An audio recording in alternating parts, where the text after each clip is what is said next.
Yes. Magandang lalaki tayong dalawa. Ay, siyempre. Hindi ako papayag na... Congrats nga pala. Isa lang ang maganda na lalaki. Lahat tayo maganda na lalaki. Sabi ng nanay ko, wag daw ako didikit sa mga gandang lalaki. Lalabas ang kapakitan ko. Kaya ako dumidikit. Pero ngayon, wala tayong choice. Didikit tayo sa magandang lalaki. Okay? Ano ang unang company mo? Okay? Unang company na nagturo sa iyo ng multi-level marketing. Kung saan at kung kumita ka ba doon. Okay? Ang unang company ko, Forever Living. Nag-start ako Forever Living. That was 2001. Ano ako yan eh. Ang background ko kasi dati akong manager ng McDonald's for 7 years. And then, nung nakita ko yung concept ng network industry, so nag-try ako kasi sabi nila, pwede mabagong buhay, pwede kang magkaroon ng sasakyan, magkaroon ng bahay. So, nag-try kasi doon sa ginagawa ko, hindi ko pa nakukuha yung pangarap ko. Sabi nga, aanin ko naman yung linya ko kung hindi ko naman nakukuha ko na mabago yung buhay ko. So, that's why bakit ako nag-try na ang gantong concept. Sa loob ng isang taon, ang natutunan, ang nakuha ko doon, hindi income. Yung experience kung paano magagalaw, paano gagawin yung pag-network. Hindi naman lahat ng siyempre, experience muna yung kailangan na maganda yung experience kung pag pinasok mo yung isang bagay, kailangan matutunan mo muna bago ka pupunta. Napakinggan ko lahat sa Forever. So, na-apply ko naman doon sa pangalawang company ko sa first quadrant. So, doon ako kumita na. Coach, figure. 6 figures, 7 figures. Total income. 7 figures. Kumita ka. In global. In global, wala na. So, ilang figures? Nag-8 figures. Napapamura ako, guys. 8 figure. Dumaan ako ng iba sa Wii. Wii. Yeah. Alam niyo na yung mga Wii. Alam niyo na yung Wii. Alam niyo na? Involved ka ba dyan? Okay. So, ngayon, sa Wii, maiksi lang eh. Nasa nasa 7 figures din. Sandali ka lang dyan. 2 years lang. Okay na rin. Tingnan mo, 2 years lang pero 7 figure. Then, nag-live good ka na. Coach, ano nakakita mo sa live good na wala doon sa mga una mong sinabi? Ang nakita... May kakaiba ba? Meron. Malaki yung pagkakaiba kasi yung una kong mga sinalihan is network marketing na traditional na kailangan mo magbenta para kumita. Yes. So, dito naman, ibang klase. Panoorin nyo, pakinggan nyo, aralin nyo yung live good. Kung titingnan mo kasi siya, hindi kasi nakalagay doon sa package yung produkto. That's why naka-factory plan siya. Yes. So, yun yung nagandahan ako dito kasi yung pagbili mo ng produkto personal, ng paggamit mo, pagbenta mo, mas malaki yung up to 75% yung discount. At the same time, naka-dropshipping na. Yung dropshipping, kumbaga dati problema natin, pag ikaw mamumuhunan ka para sa produkto, para kung magbebenta ka. Pangalawa, iisipin mo kung paano magpapadala niyan. Yung mga legality, mga ganyan, kung international papers. Ang daming hiningi. Pero dito, automatic na bigay mo lang yung retail site mo. Sila yung, parang Shopee, Lazada lang siya. Ang tao na yung mismong bibili na, sila na magbabayad sa bahay na nila darating. Hindi ka na mag-stock ng product. Hindi mo na kailangan mamuhunan. Hindi ka na kailangan lumabas para magpa-LBC. Hindi na. Habang bumibili sila sa website mo, pumapasok yung commission mo. Yes. Kung mahilig ka magbenta. Eto. Pagod na kami magbenta. Para sa mga pagod magbenta, tama si Live Good. Tapos kung user ka, ang laking bagay ng discount, 75%, 80%. Dito kay Live Good, iba kasi yung ikaw yung nauna na kagaya niya, bago pa lang si Live Good dito.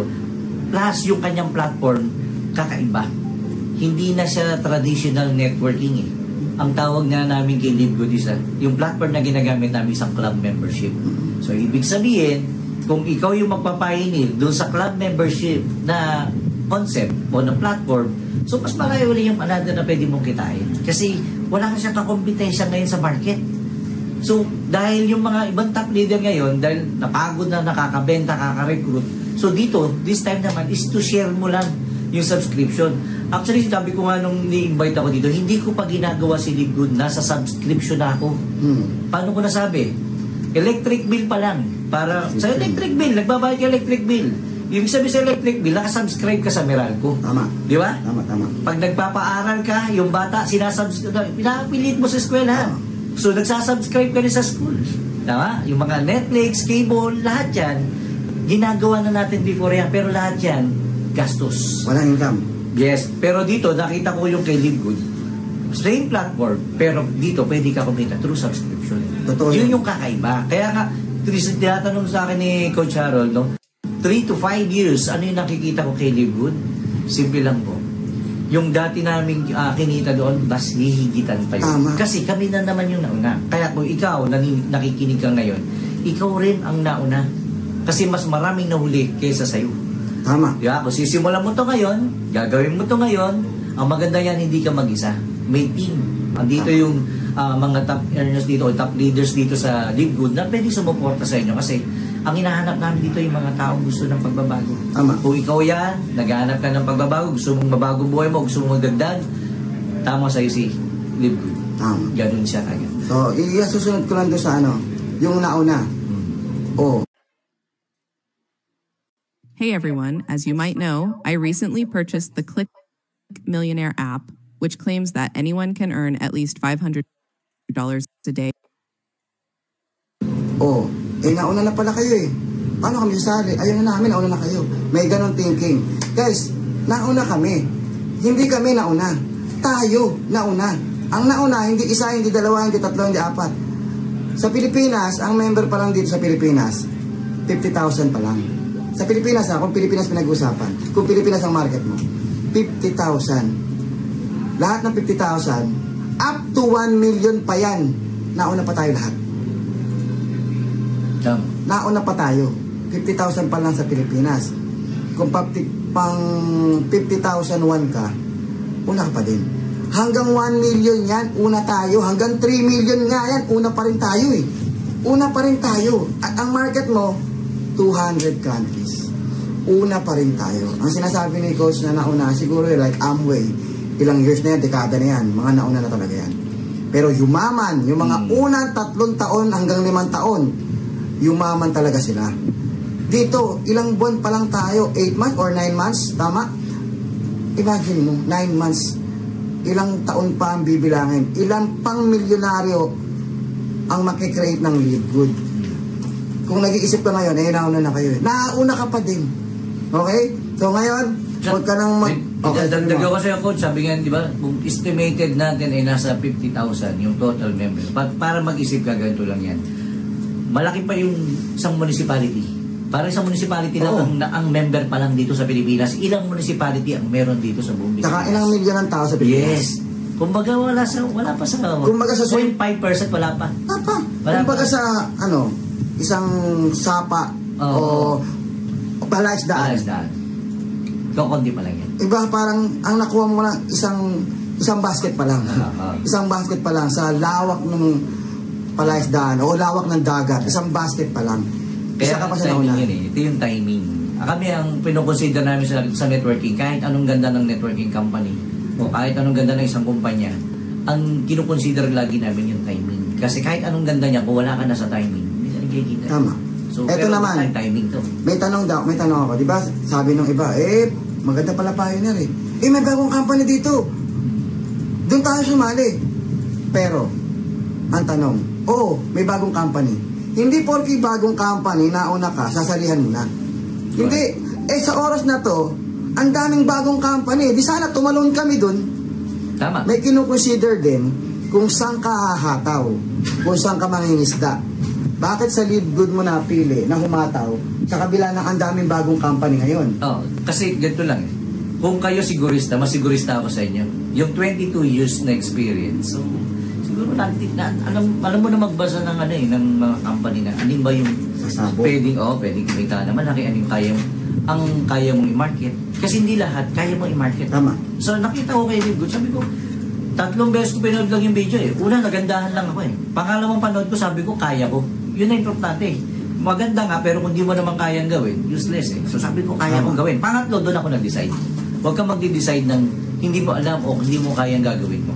Tako, nakita ko, madali lang si Live Good, kaya kong gawin. So, bakit ako nag-decide ng mas maaga? Pero kung mapapanood mo, mapepresent sa'yo yung Live Good. So, pakinggan mo maigi. Pakinggan mo. Kami nakinig lang din naman eh. Kasi kahit may mga bago na lumabas dyan, kung hindi mo naman hindi mo feel na yan yung trabaho eh. Hindi. Kaya kami, nung nakita ko lang si Live Good, sabi ko, Dahil kinonsider ko yung nagustuhan ko, kaya kong gawin. That's why bakit ako nag-join. Hindi for the signal na iya ako sa kaibigan ko, wala ganun. Actually, naghanap ako ng tutulong pa sa aking mga leaders. Hindi, kung tingin nila sa akin, naging leader na ako sa dati kong mga company, na ako mismo naghanap pa ako ng dudugtungan. Kasi iba yung merong team na tutulong sa iyo. Ang swerte niyan, kung ikaw yung nanonood, napaka-awareness nyo kasi si Coach Harold yung pwedeng mag-sponsor sa inyo ng makakatulong. Kung nagkataong in-invite ako nito, baka dito ako napasali eh. Kaya lang, di ba? Alam nyo talaga, may purpose lahat na nangyayari sa atin. Hiwa-hiwalay man tayo ng team. Hiwa-hiwalay man tayo ng team. Pero, sa lawak ng dagat. Yes. Hindi tayo maubusan. Correct. Hindi tayo kailangan mag-away, hindi tayo kailangan mag-agawan. Meron para sa'yo, may para sa'yo. So, kung saan ka man team mapasok, nanonood ka ngayon, merong nag-i-invite sa'yo, hindi mo kailangan sumali sa amin. Kung sino nag-i-invite sa'yo, sumali ka dun. Yes. Kasi, nag-effort yan, yung nag-invite sa'yo, nag-effort yan. Malay mo para dun ka. Correct. Oh, tapos may nakita ka ibang company, huwag ka sali na sali. Oy, nauna kami dito. Sabi ko nga sa'yo, kahit sabihin mong 7 months o 8 months na kami rito, consider pa rin nauna ka. Wag, hindi po, dito 1 month pa lang. Hindi doon ang bilangan. 1 month dito, 7 months dito, 10 months nauna. Sa 7 months, sa 1 month. Ang feeling nila sa 1 month sila nauna. Kaya ngayon, doon sila sasali o lilipat sila. Hindi ganun ang basihan, guys. Kung networker ka, hindi yun ang basihan. Ang basihan, gaya ng sinabi niya, may kinukonsider ka pa rin kung anong company. Pangalawa, oo, nauna ka dyan sa bagong company na nagtayo. 1 month pa lang yan, nauna ka na. Di ba? Dito ayaw mo, 8 months na o 9 months na. Nauna ka nga dyan. Pero ang tanong, baka ikaw din na nahuli. Dahil wala nang sumusunod. Nakuha niyo po to? Nauna kayo dyan. O, isang bulto kayong nauna. O, nagsamahan kayo, sama-sama kayo. Nauna tayo dito 1 month. Pang 2 months, pang 3 months, pang 4 months, ang bagal ng pasok ng tao. Oo, nagbubulto-bulto kayo. Hype lang po yun. Kasi pumasok ng mga leaders, ng mga thinking ng mga networker, kayo nauna dito, kami nauna dito. O, nagpasok ka na kayo na pare-pareho ng thinking. Ang thinking nyo pare-parehas na una. After nyo makapasok lahat, saan ang takbo? Sa new blood. Sa new blood pa rin ang takbo nyo. Ngayon, ilan ang mga leaders dyan? Ang leaders ang nagpapasabog ng company. Correct. Kung hindi pinasok ng mga magagaling na leader yan, hindi rin sasabog yan. Hindi rin yung pag-aaksaya ng panahon. Galing sa isang magaling na networker, nagkaroon ng resulta, alam na niya kung ano pipiliin niyang company. Na hindi masasayang ang oras niya, na hindi siya mapapahiya sa mga leaders na i-invite niya. Dapat na maraming nag-join sa Live Good na mga MLM icon, isa lang ibig sabihin yan. May mga nakita sila. Alam na nila ang ginagawa nila. Okay, maraming salamat.